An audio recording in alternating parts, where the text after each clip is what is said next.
Apa tu laicite? Dia datang dari bahasa Yunani laikos yang bermaksud lay ataupun marahan sebenarnya. Jadi laicite tu mula digunakan tahun 1871 di Perancis dan membawa maksud separation of state and religion. Kalau kita fikir macam tu, samalah maksud dia dengan sekularisme. Tapi dia beza sikit sebab laicite menekankan perbezaan antara ruang awam dengan ruang peribadi. Kita lihat kalau di US ataupun UK, mereka pun kira sekular sebab ada pengaruh agama dalam pentadbiran kerajaan. Tetapi dari segi identiti kerajaan mungkin, dari segi lagu kebangsaan, dari segi slogan kebangsaan, ada dibawa nama Tuhan, In God We Trust ataupun God Bless the Queen. Tetapi di Perancis memang nama Tuhan tidak dikaitkan dengan sebarang bentuk pentadbiran kerajaan. Sekularisme hanya ingin membebaskan kerajaan daripada pengaruh agama, manakala laicite yang digunakan secara khusus di Perancis adalah untuk memisahkan antara agama dengan kerajaan, dan satu lagi dia nak mengahadkan pengamalan satu agama itu di ruang peribadi sahaja. Kalau kita lihat balik maksud laicite dan asal usulnya, dia datang dari satu zaman politik di negara Perancis yang memang dah boleh kata meluat lah dengan campur tangan orang agama, khususnya dari gereja Katolik, dan campur tangan dalam hal ehwal kerajaan Perancis. Jadi pada tahun 1905 telah ditubuhkan satu undang-undang yang memisahkan dan mengahadkan agama ke ruang peribadi sahaja. Contoh yang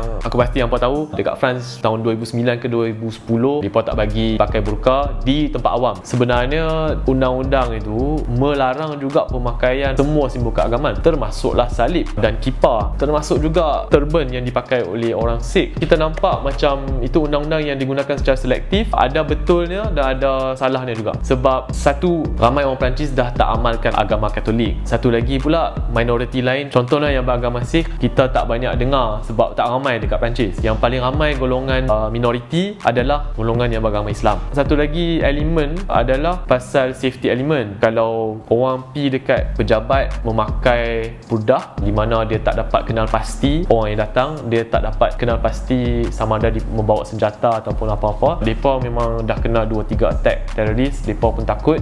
Semua ini mendorong mereka untuk ada paranoid lah pasal orang yang berpakaian sebegitu. Dan kita boleh kata mereka gunakan alasan laicite ni untuk membendung apa yang mereka tak faham. Mereka boleh buat begitu sebab mereka sendiri tak praktik pun amalan Katolik. Bagi mereka tak susah pun laicite. Tapi bagi orang yang beragama Islam, contohnya, memang nampaklah clash of civilization dekat situ dan kita rasa macam kita ditarget oleh mereka. Tetapi ada juga kes di mana apa yang kita kata identiti Perancis putih sendiri dicabar oleh laicite. Contohnya 2014 kalau tak silap, ada Datuk Bandar yang dekat office dia buat babak di mana dia buat macam patung-patung, selalulah dibuat di gereja, tapi dia buat dekat pejabat dia, babak di mana Nabi Isa dilahirkan. Jadi ramai orang Perancis sebenarnya yang telah menyuarakan ketidaksetujuan sebab pejabat kerajaan tidak sepatutnya ada apa-apa pengaruh agama. Isu pasal laicite ni sebenarnya kadang-kadang boleh lihat sebagai tip of the iceberg sebab di bawahnya ada banyak masalah sosial yang lain. Contohnya golongan imigran yang tidak diintegrasikan dengan baik dalam fabric of French society. Lepas itu ada jurang ekonomi, sosial dan politik yang agak luas antara komuniti-komuniti beragama Islam di Perancis dengan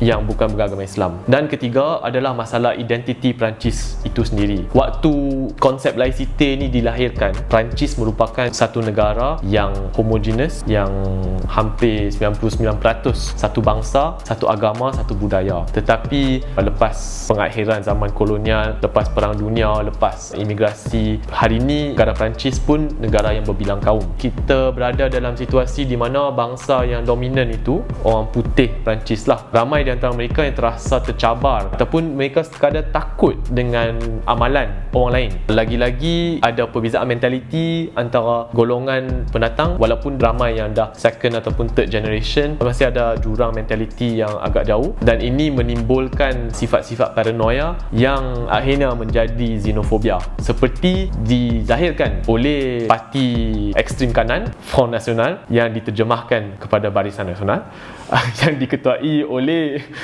Marine Le Pen. Hari ini kita mungkin boleh lihat laicite itulah yang menjadi agama pada negara Perancis itu sendiri.